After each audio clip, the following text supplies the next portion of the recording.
Estamos embarcados en una serie titulada Los Héroes de la Fe, porque ahí en Hebreos capítulo 11 se pone una serie de ejemplos de personajes del Antiguo Testamento, lógicamente, que son un ejemplo para nosotros, un ejemplo de vida en cuanto a la fe.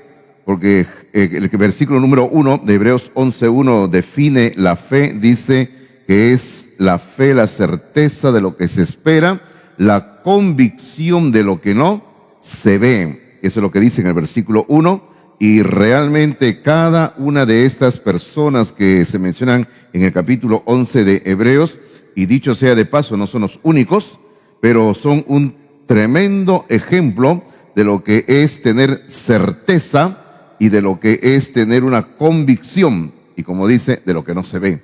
Esa es fe, ¿no?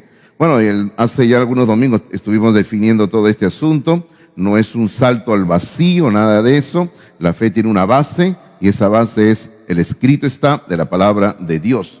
Ya hemos visto el primer personaje que está en el versículo número 4, que fue Abel. Ya hemos hablado bastante de él, así que no vamos a hablar hoy día nada, queremos avanzar. Y luego el segundo personaje lo encontramos en el versículo número 5. El segundo personaje está en el versículo número 5, que es justamente el que hoy nos toca estudiar, y espero que usted tenga las notas de esta mañana. El título de la enseñanza de esta mañana en sus notas es Enoc, un ejemplo de andar con Dios. Eso es lo que vamos a ver esta mañana.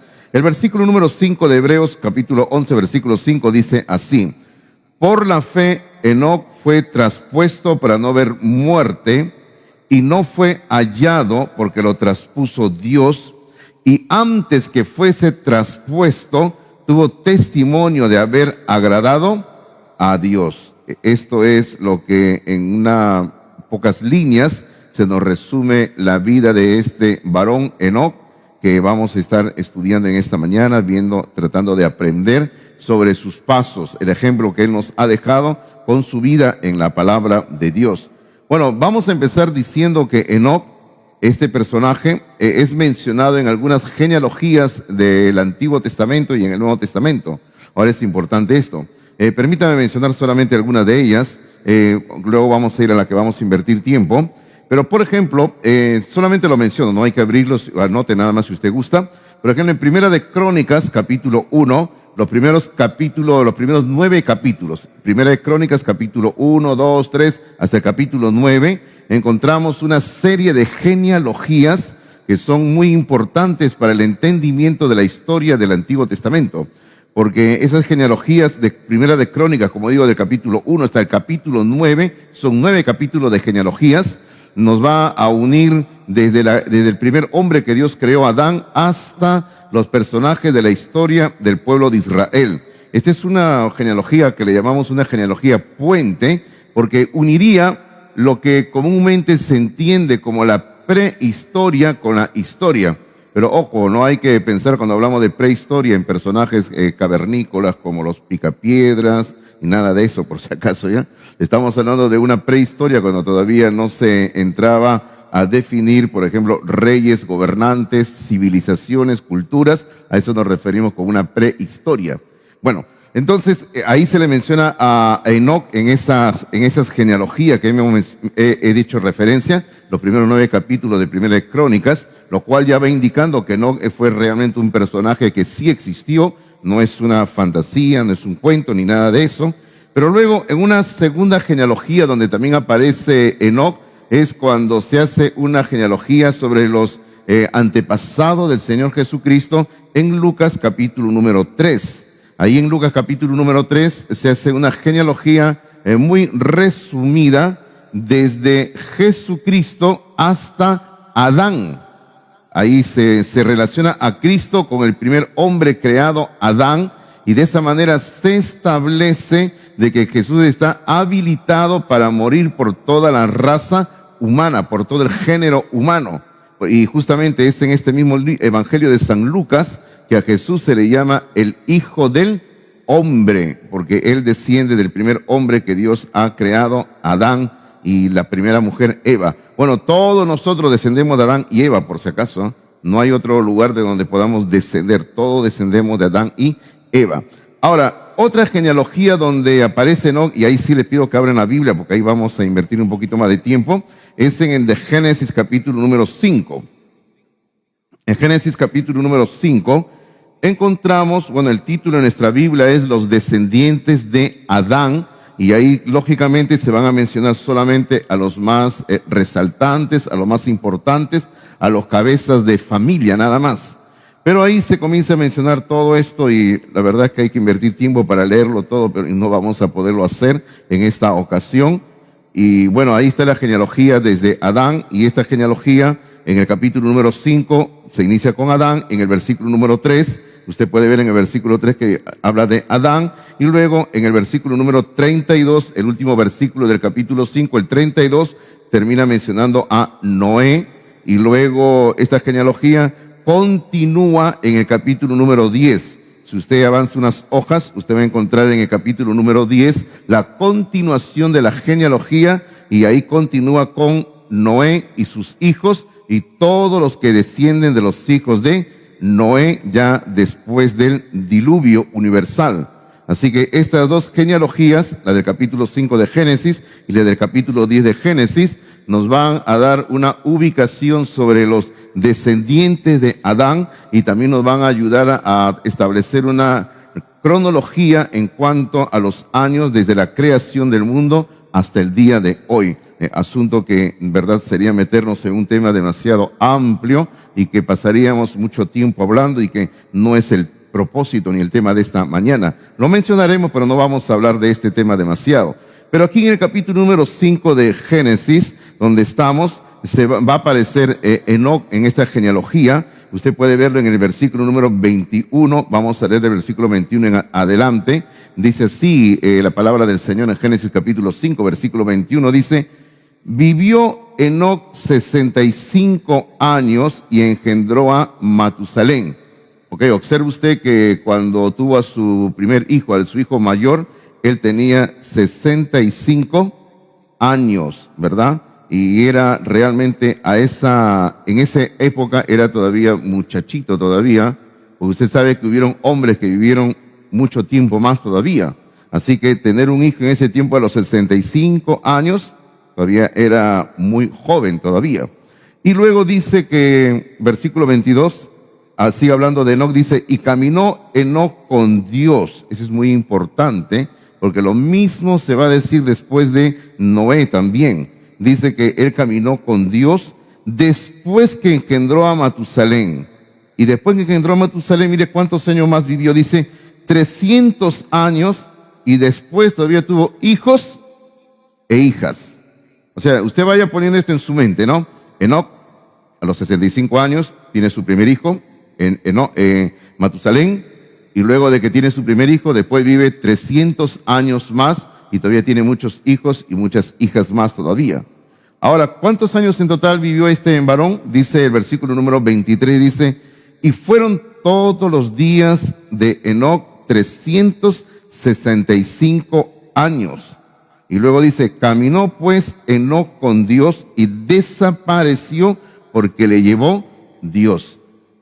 En esta lista del capítulo 5 de Génesis es la única persona, Enoc, que no muere, desaparece, dice, desapareció, dice. Si usted le da una mirada a todos los personajes que están en este capítulo 5, como cualquier ser humano, cuando llegó el momento de terminar su vida, la Biblia termina ahí diciendo: murió, dice. Fulano murió, sutano murió, porque es lo normal en toda persona que tengamos que morir físicamente. Pero en el caso de este varón no llegó a morir, sino que desapareció, como dice la Biblia, y de eso vamos a estar hablando en la enseñanza de esta mañana. Entonces, lo primero que usted tiene en sus notas ahí apuntado, dice así, dice: la corta vida y el legado de Enoc. Ahora, ¿cómo es una corta vida? Porque él solamente, como acabamos de ver, él vivió solo. Claro, para nosotros es una cifra exorbitante, ¿no? Pero él solo llegó a vivir 365 años, nada más. Como decíamos, para nosotros es una cifra enorme, ¿verdad? Ya estamos con algunos años encima y ya estamos sintiendo los golpes. Imagínense llegar a 365 años. Pero para la época era todavía, como decía, muchachito, ¿no? Jovencito era nada más. Entonces, lo primero que vamos a ver en sus notas, por favor, dice, Enoc caminó con Dios. Enoc caminó con Dios.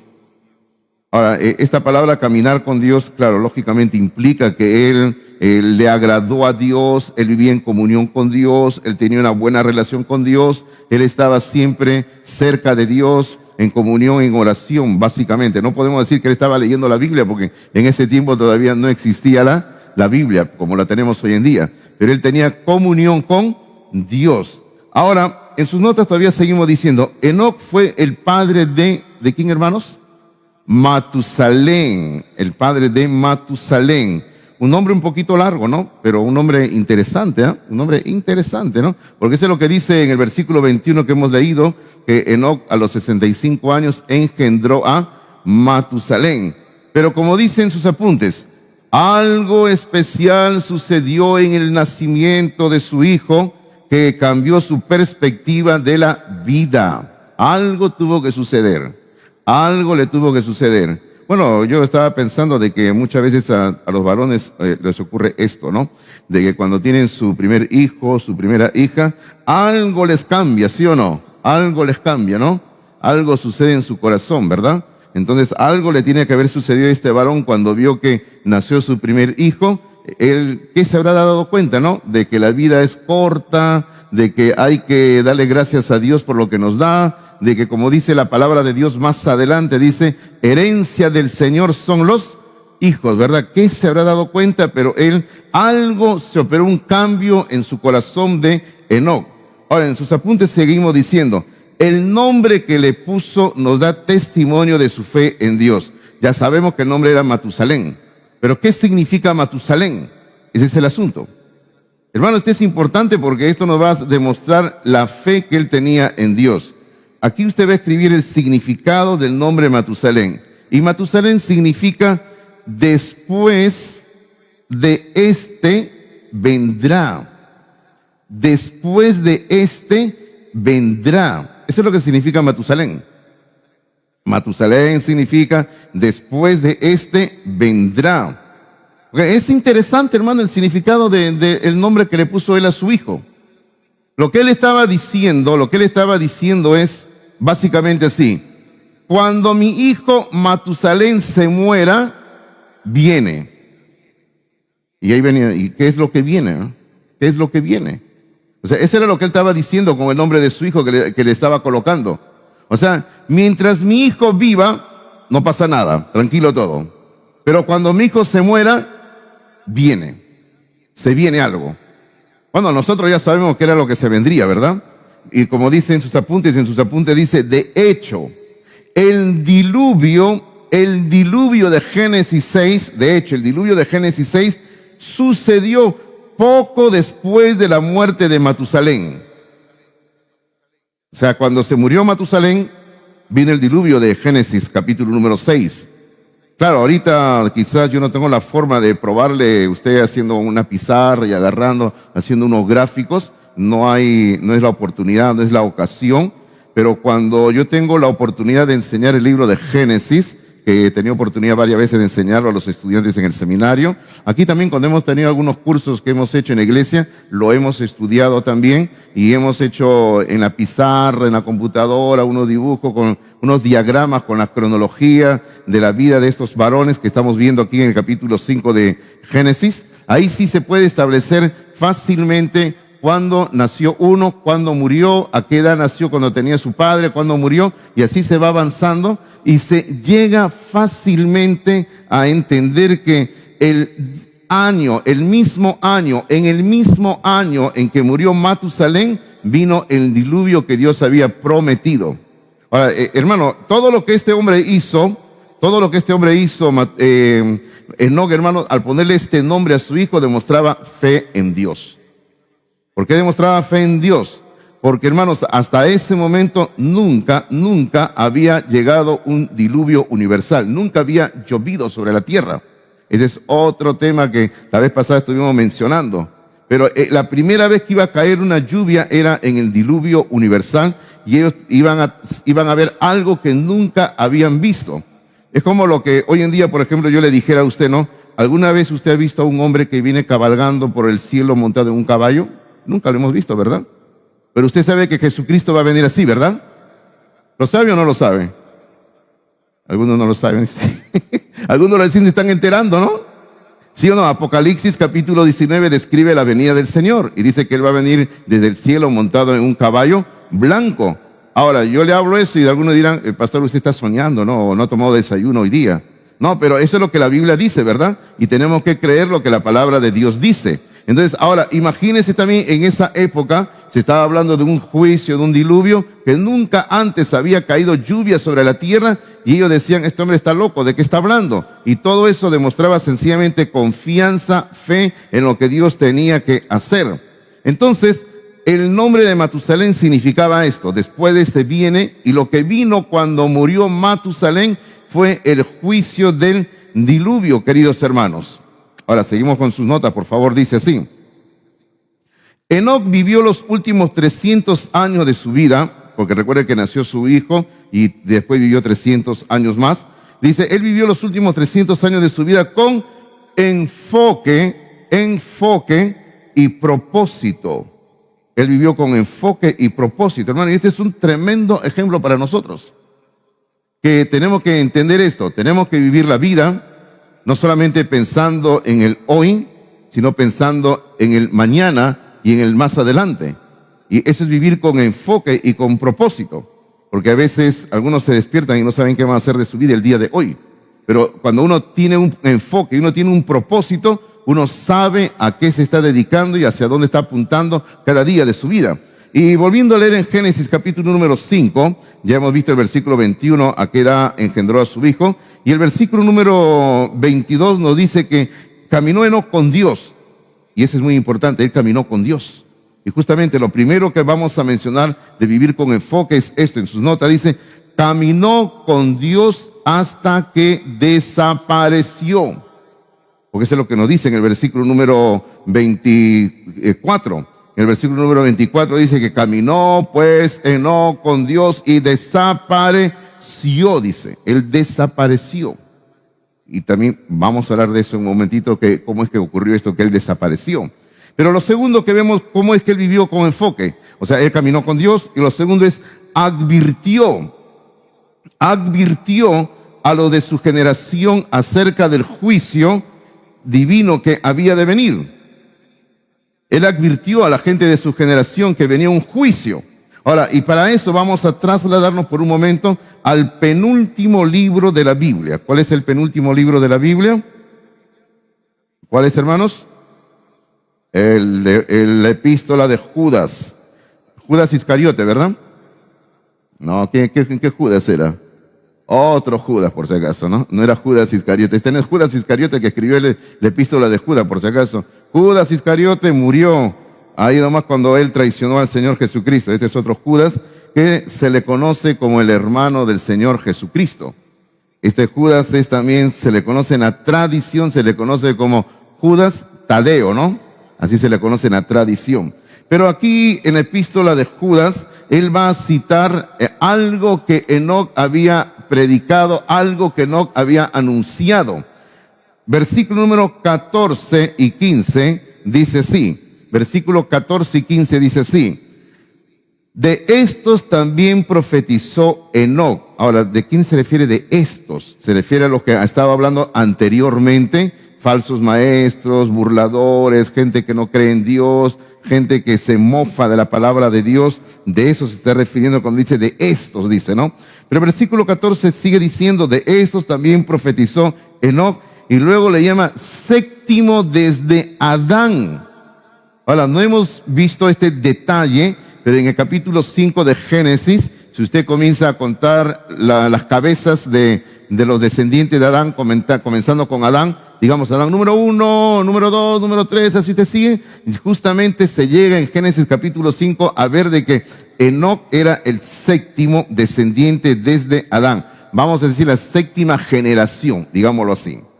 Entonces seguimos viendo lo que dice el versículo número 14, dice, ¿qué es lo que anunció Enoc? Dice, diciendo, he aquí, vino el Señor, o mejor dicho, he aquí el Señor está viniendo, he aquí, vino el Señor con su santa decena de millares, para hacer juicio contra todos y dejar convictos a todos los impíos de todas sus obras impías que han hecho impíamente y de todas las cosas duras que los pecadores impíos han hablado contra él.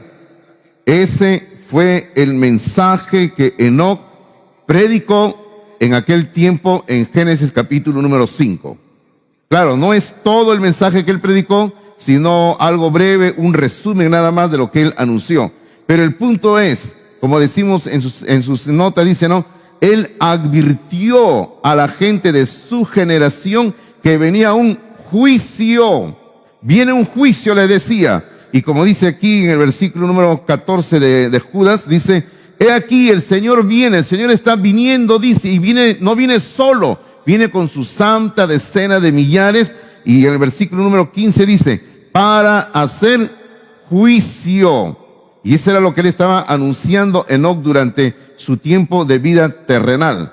Pero en sus apuntes todavía decimos algo más sobre el estilo de vida de este varón. Dice, fue un profeta de Dios. Fue un profeta de Dios. Hermano, fue un profeta de Dios porque él estaba anunciando que venía un juicio. Y ya hemos dicho que ese juicio se refería al diluvio universal. Ahora, para que usted entienda un poquito así, a grosso modo, se lo explico así rápidamente, ¿no? Cuando Enoc comenzó a predicar que venía el juicio universal, hermano, todavía faltaba más de 900 años para que viniera ese juicio. Mire, cuando Enoc comenzó a anunciar que venía el juicio del diluvio, vino un juicio. Faltaban todavía como 900 años para que venga ese juicio. Cuando Enoc cuando Enoc desapareció, porque 300 años después él desaparece, Dios se lo lleva, hermanos míos, faltaban todavía, usted ahí, quítele, ¿no? De 900, quítele 300 años, faltaban 600 años más para que venga el juicio. O sea, este hombre estaba profetizando que venía un juicio. Faltaron tantos años y el juicio no llegaba. Ahora, ¿usted no cree que había gente que se estaría burlando de él? Claro que sí. Porque ¿qué le habrían dicho? No, este hombre está loco, habla de un juicio y ya desapareció y el juicio nunca ha llegado. Y todavía seguían viviendo, todavía, vamos a decir, tranquilos, y el juicio no venía. Pero llegó el momento cuando ese juicio realmente se derramó, se desató sobre este mundo. Pero algo más queremos decir nosotros sobre Enoc en sus apuntes, y permítame tomar agüita, por favor, estoy sintiendo el calor.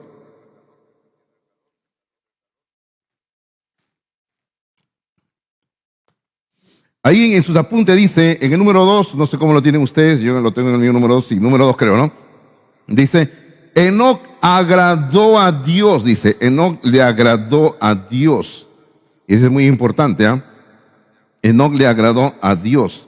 Porque hemos visto nosotros en el capítulo 11 de Hebreos, si usted gusta vaya al capítulo 11 o escuche nada más lo que lo voy a leer, dice, por la fe Enoc, dice, fue traspuesto para no ver muerte y no fue hallado, dice, porque lo traspuso Dios.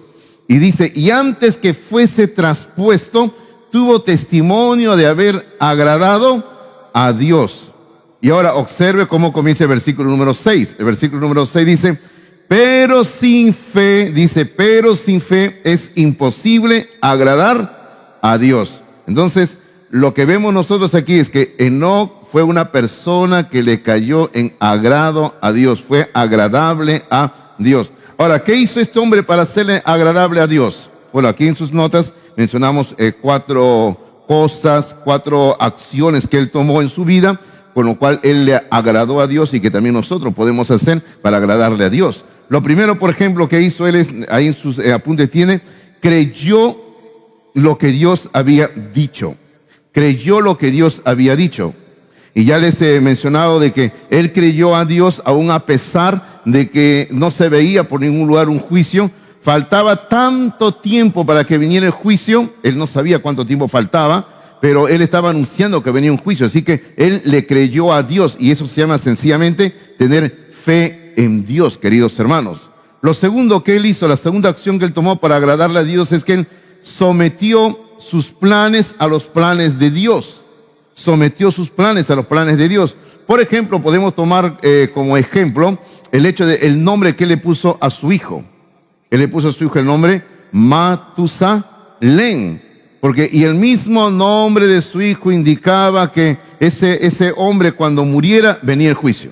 O sea, él tenía fe, se sometió a los planes de Dios. La tercera acción que él tomó para acercarse a Dios, serle agradable a Dios, es que él se acercó a Dios. Se acercó a Dios. Y eso es importante. Dios siempre espera que nosotros le busquemos, nos acerquemos a Él. Como dice la palabra del Señor, ¿no? De madrugada te buscaré, de mañana te clamaré a ti, Señor. Hay que buscarlo a Dios todo el tiempo en nuestras vidas. La cuarta acción que él tomó para acercarse a Dios es que él se alejó de la cultura a su alrededor.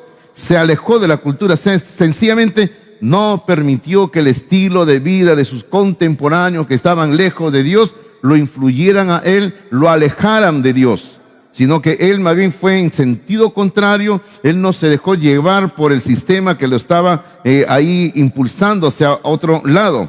Y usted recuerde que esto es lo que la palabra de Dios llama no dejarnos llevar por la corriente de este mundo. Ahora, la Biblia dice que cualquiera que se hace amigo del mundo se constituye automáticamente en enemigo de Dios. El Señor nos llamó a los cristianos que somos la sal de la tierra y la luz del mundo. Y Pablo, cuando le escribe a los filipenses, dice que nosotros somos luminarias del mundo. Ahora, ser una luminaria del mundo, hermano, es sinónimo, la palabra luminaria, a ser luces radiantes, luces que están resplandeciendo de una manera fuerte. Y nosotros tenemos que hacer eso. No podemos adecuarnos a la cultura de este mundo. Yo siempre les he hablado que el Señor Jesucristo, cuando Él da el famoso Sermón del Monte, capítulos 5, 6 y 7 de Mateo, Él nos presenta lo que un autor muy famoso, un autor cristiano, escribió un libro titulado La Contracultura Cristiana. Y eso es cierto. Mateo capítulos 5, 6 y 7, el Sermón del Monte, nos presenta un estilo de vida que va en contra del sistema que nos rodea. Y el cristiano tiene que vivir de acuerdo a los valores del reino de Dios. Y ahora, lógicamente, Enoc no era un cristiano porque todavía Jesús no había venido, pero era un creyente en Dios. Y él vivió de acuerdo a los valores del reino de Dios. Y así tiene que ser. Usted y yo tenemos que vivir de acuerdo a los valores del reino de Dios, yendo en contra del sistema que nos rodea hoy en día. Pero algo más decimos sobre Enoc, ahí en sus apuntes decimos así: Enoc fue llevado por Dios. Y aquí vamos a hablar ahí de qué sucedió con Enoc finalmente. Él no murió. Enoc no murió, ¿verdad? Ahora, Enoc fue llevado por Dios. Ahí en Hebreos capítulo número 11 hemos leído, y permítame leer otra vez en el versículo número 5. Hebreos capítulo 11, versículo número 5 dice: por la fe Enoc fue traspuesto para no ver muerte, y no fue hallado porque lo traspuso Dios. Ahora, es interesante, ¿no? Enoc fue traspuesto, dice. Ahora, y luego permítame mencionar algo más antes de hablar un poquito de este traspuesto. Dice, y no fue hallado. Ahora, cuando dice que no fue hallado, quiere decir que cuando desapareció, la gente, su familia, lo estuvieron buscando. Ahora, seguramente habrán salido, no sé, a las calles, al campo, por ahí, buscando a Enoc, por aquí, por allá, por acá, y nunca encontraron a Enoc, jamás. Porque Enoc había sido traspuesto, dice. Así dice la palabra del Señor. Ahora, en sus notas dice, Enoc fue traspuesto, y ahí le damos una pequeñísima definición de lo que es la palabra traspuesto o trasponer. Dice, es decir, fue llevado a otro lugar. Eso es lo que quiere decir la palabra traspuesto, que viene de trasponer. Es cuando algo, en este caso alguien, fue tomado de aquí y fue llevado a otro lugar. Ahora, yo creo, hermano, que la respuesta es bien sencilla, ¿verdad? Porque la Biblia dice que el que lo traspuso fue Dios. O sea, ¿a dónde fue llevado Enoc? Enoc fue llevado al cielo, queridos hermanos. Enoc fue llevado al cielo. Ahora, ¿esto nos debe de sorprender? ¿Usted qué dice? ¿Nos debe sorprender a nosotros o no? Díganme ustedes, ¿nos debe sorprender o no, hermanos? Están en duda, ¿no? Yo le voy a decir, no nos tiene que sorprender. ¿Por qué? Espérese unos minutos y le voy a decir por qué, ¿ya? Ahorita se le voy a decir por qué. Pero vamos en orden. En sus notas seguimos diciendo, Enoc y Elías son las únicas dos personas en la Biblia que no murieron. Enoc y Elías son las únicas dos personas que no murieron. Bueno, todos conocemos, ahora estamos hablando de Enoc, todo lo que ocurrió en Génesis capítulo 5. Y la Biblia luego nos habla de otro hombre, un profeta llamado Elías, mucho tiempo después de Enoc, siglo después de Enoc.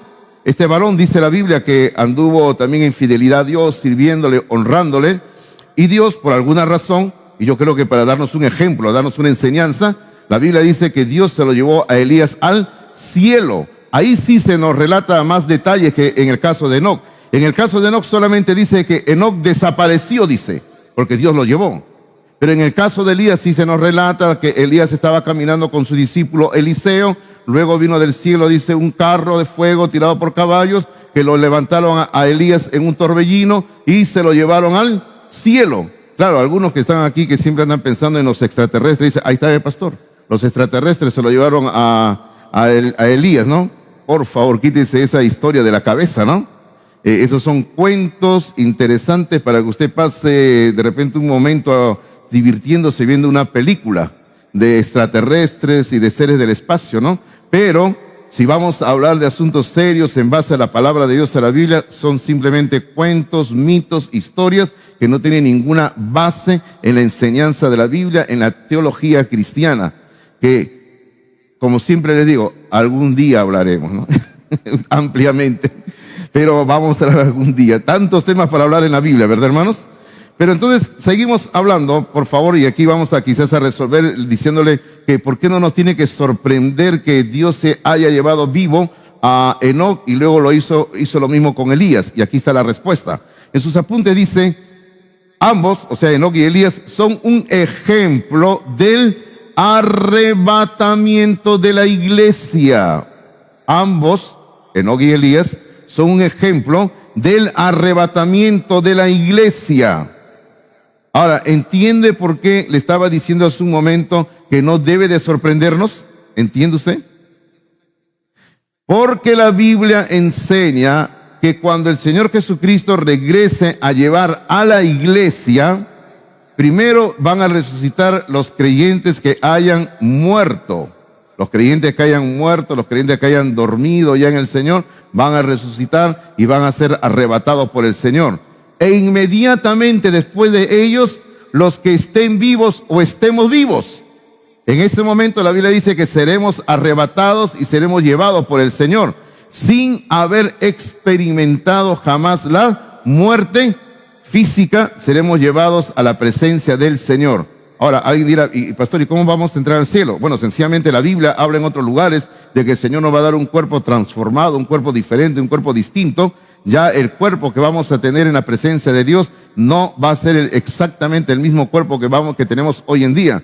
Bueno, y una pregunta que siempre me hacen es, pastor, ¿y los varones seguiremos siendo varones y las mujeres seguiremos siendo mujeres? Yo creo que sí. Usted seguirá siendo varón y usted seguirá siendo mujer, por si acaso, ¿no? Y siempre dicen, ay, qué bueno, dicen, ¿no? Porque nadie quiere, allá en el cielo no existe esto de filosofía de género, ¿cómo se llama? Ideología de género, por si acaso. Ahí no hay que, el Señor te va a cambiar de género, por si acaso, ¿eh? Tú seguirás siendo varón y tú seguirás siendo mujer en la presencia del Señor por toda la eternidad. Sencillamente nuestros cuerpos serán transformados, nuestros cuerpos serán cambiados y estaremos en la presencia del Señor. En una ocasión yo recuerdo que hablaba con un estudiante en el seminario hace años y el estudiante me decía, pero pastor, ¿no es una condición para entrar al cielo el morir físicamente? Yo le decía, no es una condición para entrar al cielo. Y yo le hablaba de Enoc, que hemos hablado, yo le hablaba de Elías, que ellos no murieron físicamente y el Señor los llevó, ¿no? Y él me decía, y él insistía y me decía, no, yo creo que sí, que se tiene que morir físicamente para entrar al cielo, me decía el estudiante. Y yo le decía, ¿y cómo cuando venga el arrebatamiento, entonces el Señor a todo lo que estemos vivos nos va a llevar? ¿Qué va a hacer? Le digo. Y sabe la respuesta que me dio el estudiante, me dice, el Señor nos va a levantar hasta cierta altura y luego nos va a soltar a todos. Ay, Señor. Y yo le dije al estudiante, jamás diga que yo te he enseñado, le digo. O sea, él creía que el Señor se iba a levantar y nos soltaba en el cielo, al suelo y todos nos moríamos y ahora sí los llevó al cielo, ¿no? Eso no está en la Biblia, por si acaso, mis queridos hermanos, ¿ah? Ahora, entonces, estamos hablando de que estos dos personajes, Enoc y Elías, son un ejemplo del arrebatamiento de la iglesia. Permítame decir un poquito más sobre el arrebatamiento de la iglesia. Decirle de que el arrebatamiento de la iglesia es algo inminente, es decir, va a ocurrir, ciertamente va a ocurrir, sí va a ocurrir, y hermanos, y va a ocurrir en cualquier momento sin ninguna señal previa. O sea, no hay que va a ocurrir un terremoto antes que venga el arrebatamiento de la iglesia. No es que va a ocurrir, que le digo, no, en el cielo va a haber un tremendo destello y que todos lo van a ver. Va a ser algo que va a ocurrir en cualquier momento. Ahora, y como siempre hemos dicho, hermanos, para el arrebatamiento de la iglesia no se tiene que cumplir antes ninguna profecía, porque todo está cumplido, listo.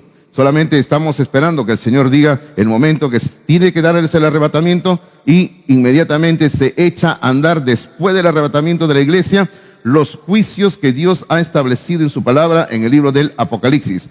Usted puede leer el libro de Apocalipsis, es un libro precioso, hermoso. Muchos le tienen miedo, no quieren leer el libro de Apocalipsis, dicen no quieren leerlo, lo tienen algunos, lo han grampado algunos en el libro del Apocalipsis porque no quieren ni abrirlo, ¿no? Entonces, pero hermano, el libro del Apocalipsis es precioso, hermoso. Usted léalo y va a ver ahí todo lo que Dios va a hacer luego en este mundo, derramando sus juicios, estableciendo su reino por toda la eternidad.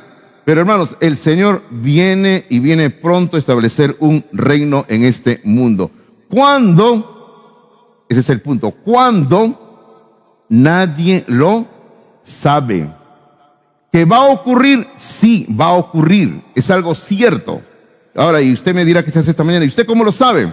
¿Usted recuerda que comenzamos este sermón hablando de la fe? Dice, la fe es la certeza de lo que se espera, la convicción de lo que no se ve. Dios lo ha dicho y va a ocurrir. Enoc, por ejemplo, cuando recibió la revelación de Dios que venía un juicio, ¿cuánto tiempo faltaba para ese juicio? Estamos calculando que faltaba inicialmente como 900 años.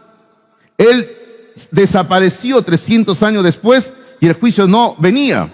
Pasaron 600 años después, todavía cuando su hijo muere y recién el juicio, después de la muerte de su hijo, se vino a esta tierra el juicio del diluvio universal, del cual estaremos hablando el próximo domingo, porque el próximo domingo, Dios mediante, vamos a estar hablando sobre Noé. Y ahí estaremos hablando un poquito sobre el juicio universal, el diluvio. Así que, hermano, hay que tener fe en la promesa, en la palabra de Dios. Aun cuando el sistema que nos rodea no confía en Dios, no tienen fe en Dios, el sistema se burla de Dios, el mundo hoy en día no considera a Dios como primero, nosotros tenemos siempre que entender que Dios va a cumplir su palabra, pase el tiempo que pase, ¿verdad? ¿Y usted qué dice? ¿Amén? Amén, Dios va a cumplir su palabra. Bueno, lo segundo que vamos a ver en el sermón, usted tiene el título de la segunda parte, dice, enfocando nuestro andar con Dios. O sea, vamos a aplicar algunas cositas que hemos estado viendo esta mañana.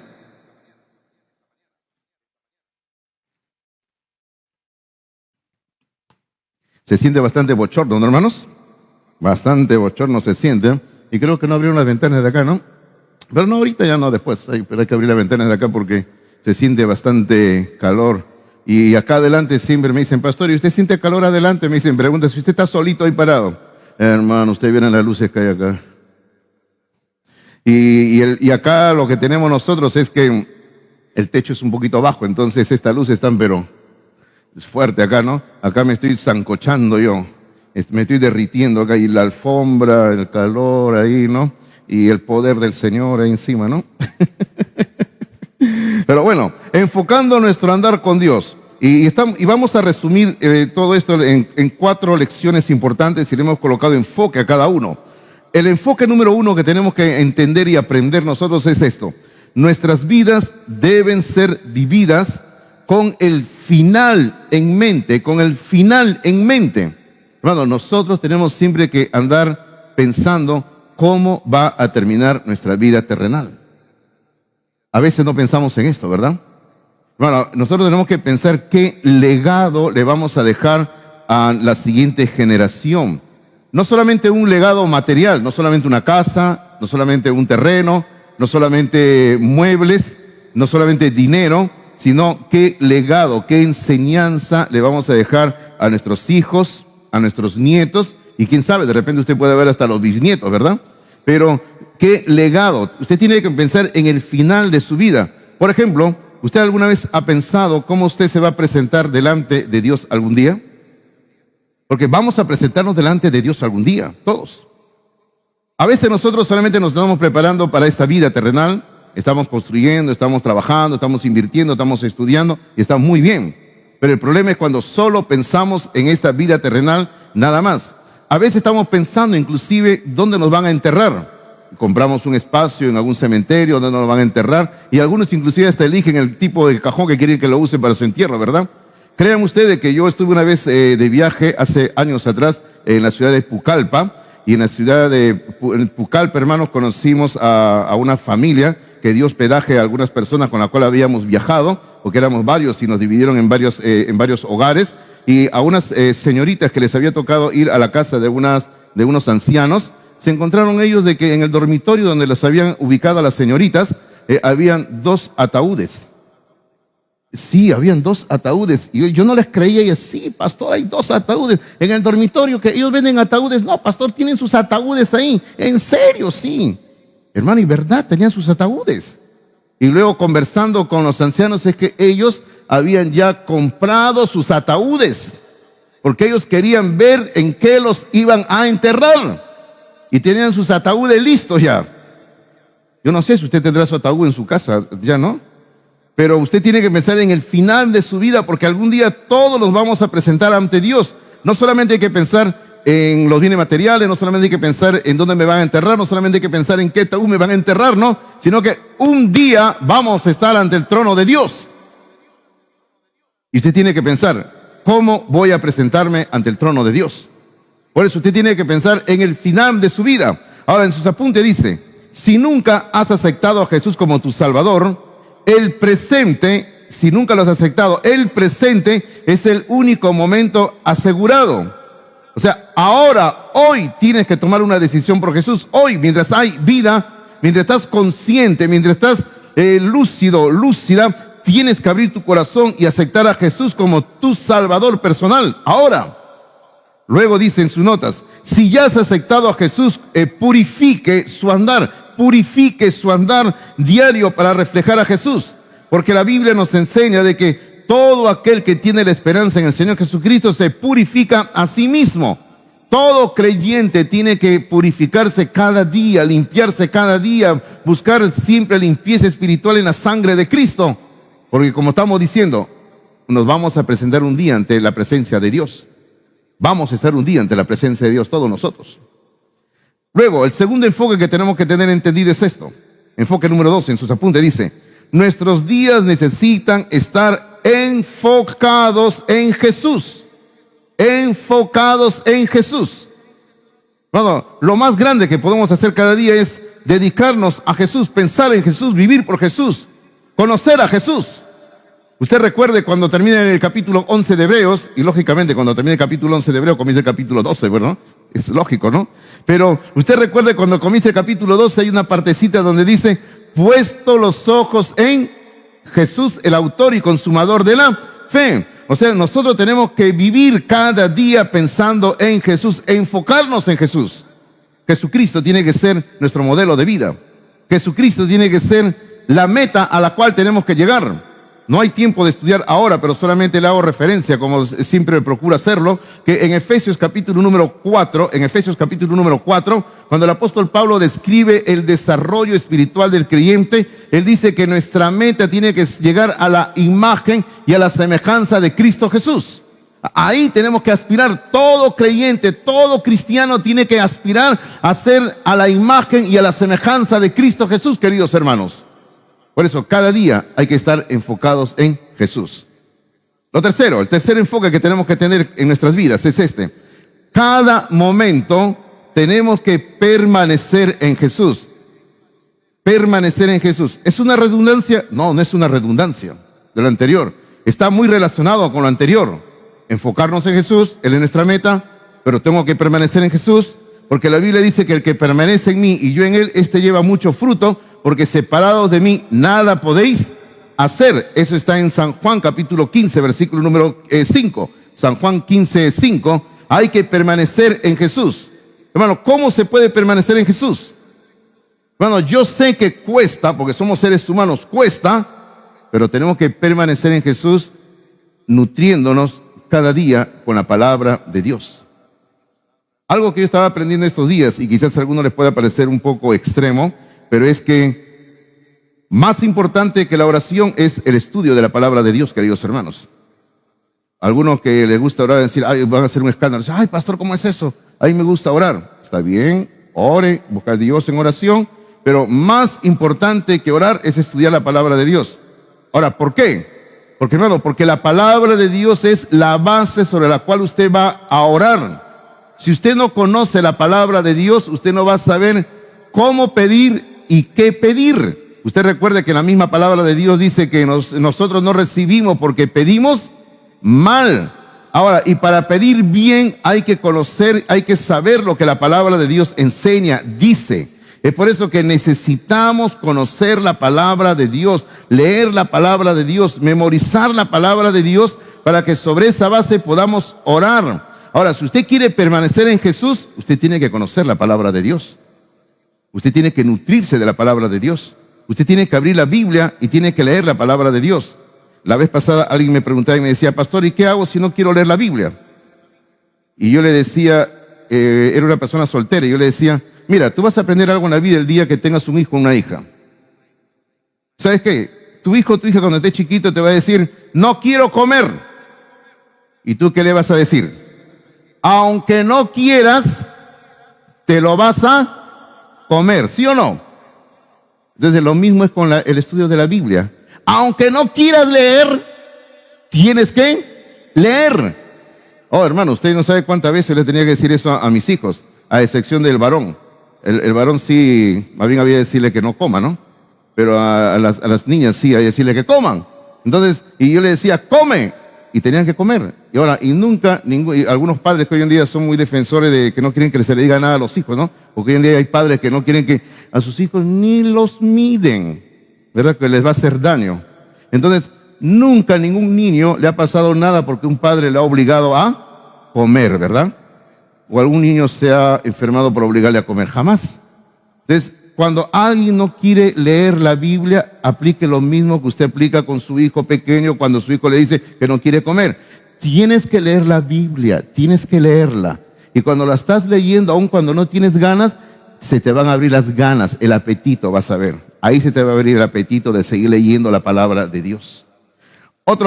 Finalmente, el último enfoque que mencionamos esta mañana de lo que aprendemos de la vida de Enoc es esto. Entonces, podemos descansar sabiendo que al final estaremos con Jesús. Claro que sí. Eso es lo que la Biblia enseña. Al final de nuestra vida vamos a estar con Jesús. ¿Dónde dice? Permítame llevarlo a un pasaje súper conocido que hemos hecho referencia. Primera de Tesalonicenses, capítulo 4, por favor.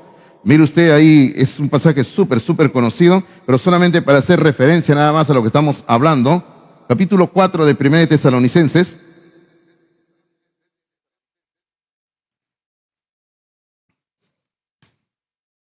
Capítulo 4, versículo número 15. Aquí se habla sobre el arrebatamiento de la iglesia, que hace un rato estábamos hablando nosotros, que el Señor va a llevar a los cristianos que hayan muerto, luego los cristianos que estén vivos o estemos vivos, nos va a llevar el Señor. Y observe, por favor, permítame para ganar tiempo nada más, por eso estoy cortando la lectura, porque podríamos leer desde el versículo 15 hacia adelante, pero no lo vamos a hacer en este momento. Pero observe, por favor, las últimas palabras del versículo 17. Capítulo 4, versículo 17, las últimas palabras dice, y así estaremos siempre con el Señor. O sea, ese es finalmente lo que va a ocurrir en nuestras vidas. Vamos a estar siempre con el Señor, queridos hermanos.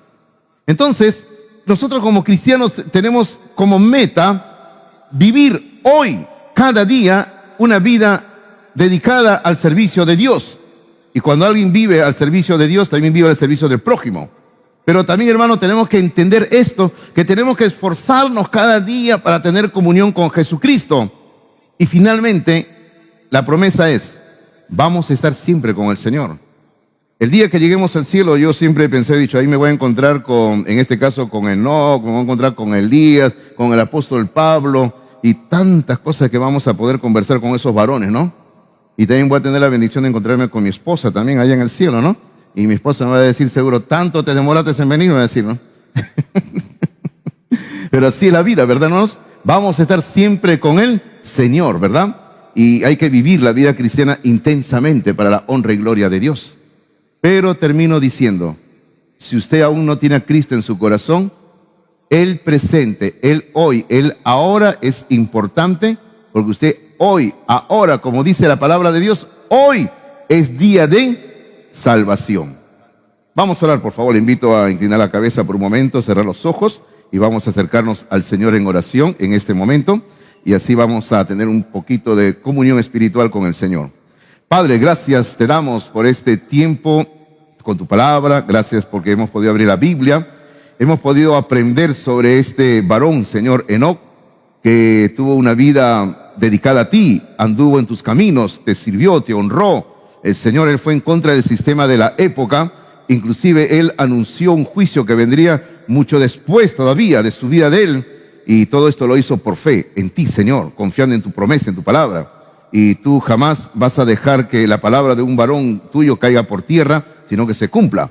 Y Padre, pedimos que cada uno de nosotros, hombres y mujeres aquí, hoy del siglo XXI, podamos vivir vidas dedicadas a tu honra y gloria. Padre, queremos honrarte, queremos servirte, queremos ser un ejemplo a esta sociedad, Señor. Y gracias por hombres como Enoc, que nos son útiles en nuestra vida. Pedimos que traigas bendición sobre los presentes y oramos en el nombre de Jesucristo. Amén, Señor. Amén.